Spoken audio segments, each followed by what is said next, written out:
Imagine this. A man boards a plane. The flight lands safely. Passengers walk out of the airport, one by one. But one man never leaves. No taxi ride. No hotel check-in. No security camera showing him walking out. Instead, he suddenly runs out of the airport terminal, jumps a fence, and disappears into the open land nearby. No body, no phone calls, no confirmed sightings. He simply vanished. And what happened in the final minutes before he ran still confuses investigators today. Stay with me, because the deeper this story goes, the stranger it becomes. In 2014, a young man named Daniel Okoye lived a quiet life in Abuja, Nigeria. Daniel was 28 years old. He worked as a technician at a power station. People described him as calm, polite, and responsible.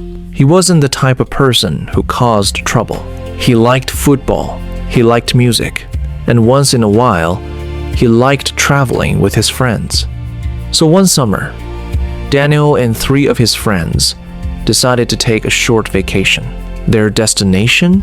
The busy coastal city of Accra, Ghana, a city known for nightlife, beaches, and loud music that fills the streets at night. At first, the trip was perfect. For several days, the friends enjoyed everything the city had to offer. They visited Labadi Beach. They ate street food. They listened to music from beachside speakers. At night, they went to crowded bars where people danced until morning. The vacation felt like freedom. Just 4 friends escaping the stress of everyday life. But on the final night, something happened. Something that may have changed everything. Late that night, the group entered a crowded bar. Music was loud. Football highlights played on the television in the corner. Fans of different teams were arguing and laughing. At first, it was friendly. Then the argument became serious. Reports later said the disagreement was about football. Voices got louder, tempers rose, and suddenly, a fight broke out. In the chaos, Daniel was punched hard in the head. His friends pulled him away before things got worse. He looked shaken, but he insisted he was fine. Still, the next morning, Daniel complained about something strange. His ear hurt badly, and he said he felt pressure in his head. Concerned, Daniel visited a local clinic. The doctor examined him carefully. After a few minutes, the doctor gave him a warning. Because of the injury near his ear, flying on a plane too soon could be dangerous. Pressure inside the airplane cabin could make the injury worse. The doctor told him to wait several days before flying, but Daniel's friends had already booked their return flight. They had jobs to return to, so they had to leave. Daniel stayed behind alone in Accra, and that was when things started becoming strange. The night before his flight home, Daniel caught his mother in Abuja. At first, the conversation sounded normal. He asked about family. He talked about returning home soon. But suddenly, his voice changed. He sounded nervous, almost terrified. He told his mother something disturbing. He said, "Someone is following me." He also claimed that people were watching him and trying to rob him. His mother tried to calm him down. She told him he was probably just tired, but Daniel sounded deeply afraid. Still, the next day, he decided to go to the airport and try flying home. That decision would lead to the final confirmed moments of his life. On the morning of July 8th, Daniel arrived at Kotoka International Airport. Because of his ear injury, airport staff sent him to the medical office inside the terminal. At first, everything looked completely normal.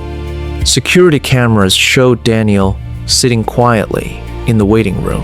The airport doctor later said Daniel was calm and respectful, but during the examination, something suddenly changed. Daniel looked toward the doorway, then toward the hallway. His breathing became faster. His eyes widened. Then he whispered something chilling. He said to the doctor, "I don't want to die here." Seconds later, everything exploded into chaos. Daniel jumped up from his chair. He ran out of the medical office, not walking, running, full speed. Airport security cameras captured everything. He sprinted through the terminal. Passengers turned in shock as he ran past them. He ran outside the building, across the parking lot. Then, he climbed over a fence. On the other side of the fence was open land, tall grass, empty fields. Daniel ran into that field and vanished. Airport security immediately reported the incident. Police arrived quickly. Search teams were sent into the surrounding area. They used police dogs, helicopters, ground patrol teams. They searched fields, nearby roads, and abandoned buildings. But they found nothing. No body, no bag, no clothes, nothing. His phone was later discovered near the airport, but it contained no clues. His bank account was never used again.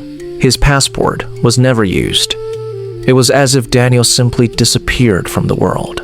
Over the years, many theories have tried to explain what happened. Some believe Daniel suffered a severe panic attack. The head injury from the fight may have caused confusion or paranoia.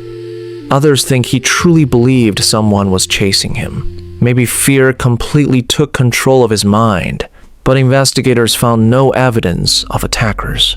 Another theory suggests something happened after he ran into the field.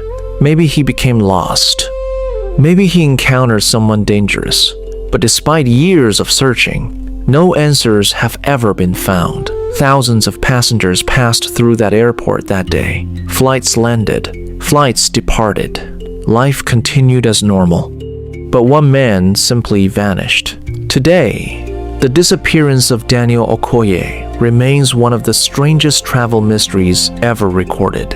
And it leaves one haunting question. Why did he run? What did he see? Or believe he saw? Until that question is answered, the mystery remains unsolved. So what do you think happened? Did fear and injury push him into panic? Did he truly believe someone was chasing him? Or did something far stranger happen after he ran into that field? Tell me your theory in the comments. And if you enjoy real mystery stories like this, subscribe for more stories that'll keep you thinking long after the video ends. Because sometimes the most terrifying mysteries are the ones that really happened